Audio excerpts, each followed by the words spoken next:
from some folks who say that they want to work their core, but sometimes it puts a strain on their neck. So I'm going to show you a few simple exercises that you can do that are going to engage that core. And remember, the core isn't just the front, right? It wraps all the way around, okay? I'm going to show you a few things that you can try. Leave me some comments below and ask any questions that you have, and we'll just go from here. First thing we're going to do is a seated march. I have 3-pound weights right here to add a little bit more of intensity here. And one of the things I want you to keep in mind is that you don't want to go over your head, because that's going to engage those muscles there, okay? So you're going to have them here, and opposite leg, opposite arm. And you see how I'm just going with a short range of motion?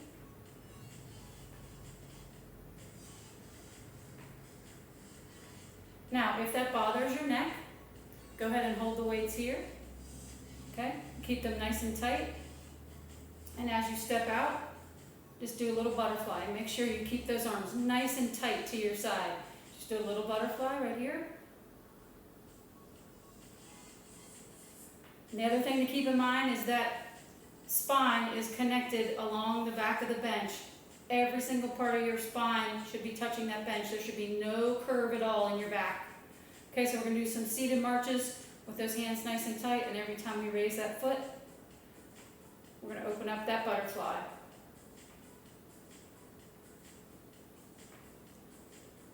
Remember to push that lumbar spine into the bench.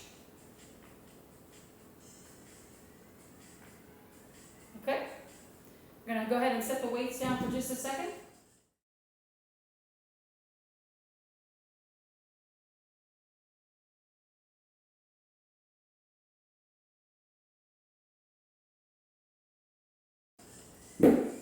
Now you're going to hold on to your bench right here, single leg.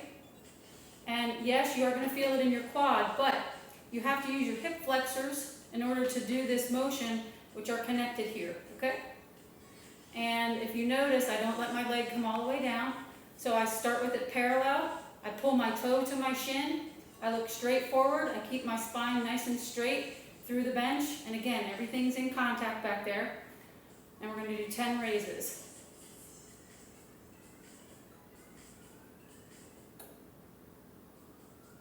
Here comes 8.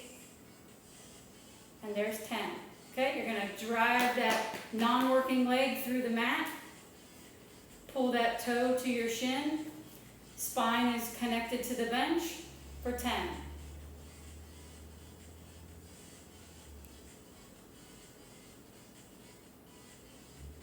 Here comes 9 and 10. All right, we're going to hit the mat, and we're going to do what's called a dead bug. Very popular exercise. Give me a second to change the angle of the camera, and I'll be right back with you. Hello from up there. So I want to stress to you again, and as always, to make sure that your spine is completely connected underneath you. We're not going to have any arch in our back.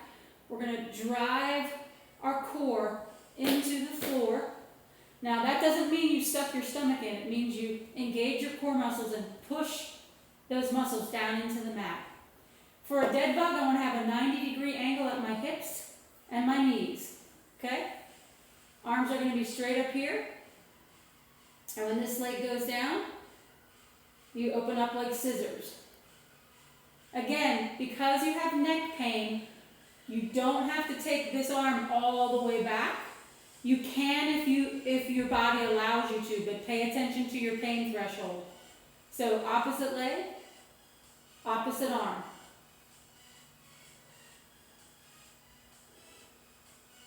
There's 4, 5, 6, 7, 8, 9, and there's 10. Now what I'm going to suggest, I have a small 5-pound plate right here. You don't want it to be much heavier than this, and if you have something lighter, that's even better.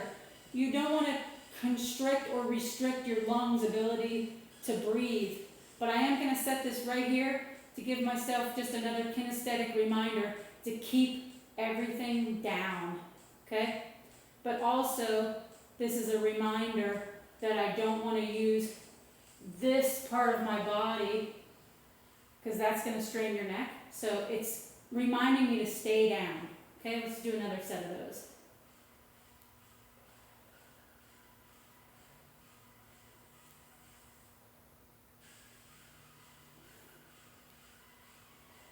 There's 6, 7, 8, 9, 10.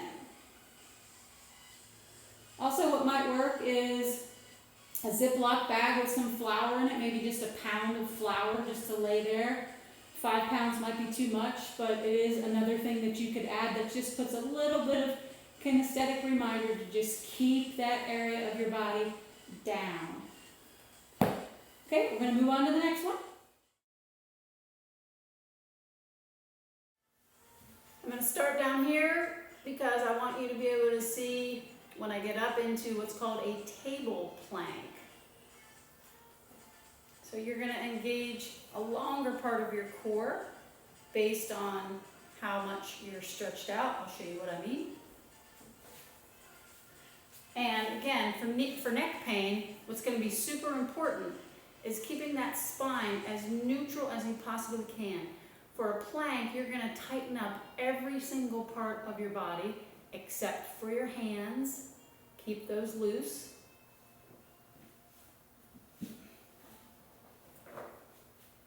Straight line from neck, through shoulders, through hips, through knees, through ankles. Okay? And you're just going to do a knee raise. So this is similar to that seated march that we were doing, but this is going to engage even more of the core.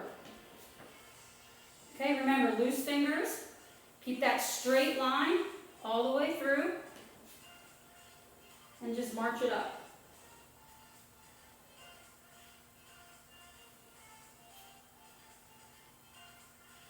There's 6.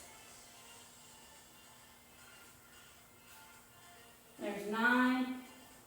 And there's 10. Come out of it safely.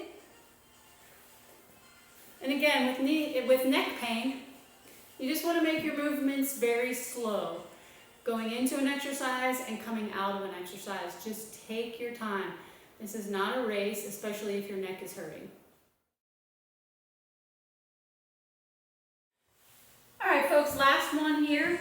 Again, we want to keep it short. We don't want to overwork anything, especially if we're not sure how well it's working right now. Best to try this circuit and then check in with yourself and me tomorrow and let me know how that part of your body is feeling, okay?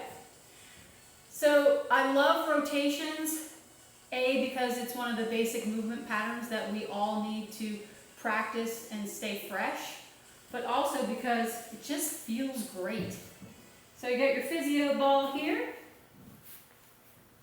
and we're going to squeeze the heck out of it with this part of our body, right? We're going to give it a big hug, and I want you to think that you're going to try to pop this ball. That's how hard you're going to hold on to it, okay? Kinesthetic reminder here. I'm just going to set this right in the middle of my body and really grab the heck out of that ball. Depending on how much your neck hurts, you can move your hands up, right? Depending on how much it hurts when you do the rotation. Okay, and take your range of motion very short at first, and if you don't have any pain, go a little bit further. Okay, fingertips only, right? We don't want this part of our body touching the floor because then we tend to cheat and we use this part of our body to execute the move.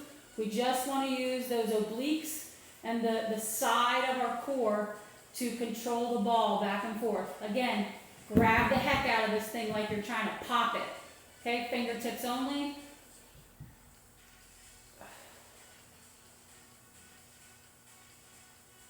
And if you're not having any pain in your neck, you can go a little bit further. Come back to center. Push everything into the mat.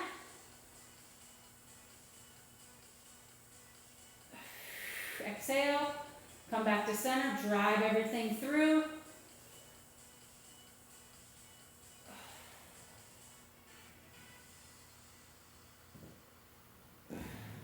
Now, if you're really feeling ambitious,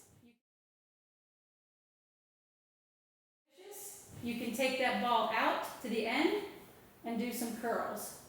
Okay? And that's just going to work the hamstrings and the glutes. And while you're down here, right, it's going to work a little bit of the lower rectus abdominis right down here, okay? Again, you want to grab that, fingertips only, and pull that in. Now, the further you bring your knees, the more you're going to get some work in there, okay? And remember, you can play around with your hand placement, right? If it feels better down here, you can leave them down here.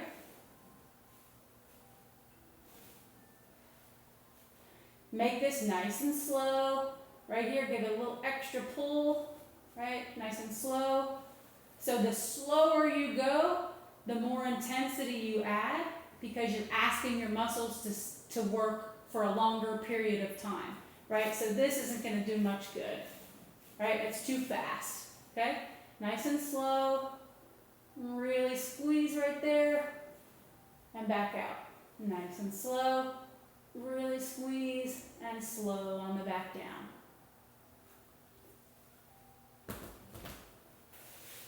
I hope that was helpful. Again, I am always open to comments and questions, and it is my pleasure to respond to you as quickly as possible because I do this so that I can help you. Good luck. Let me know how it goes for you, and thanks for watching.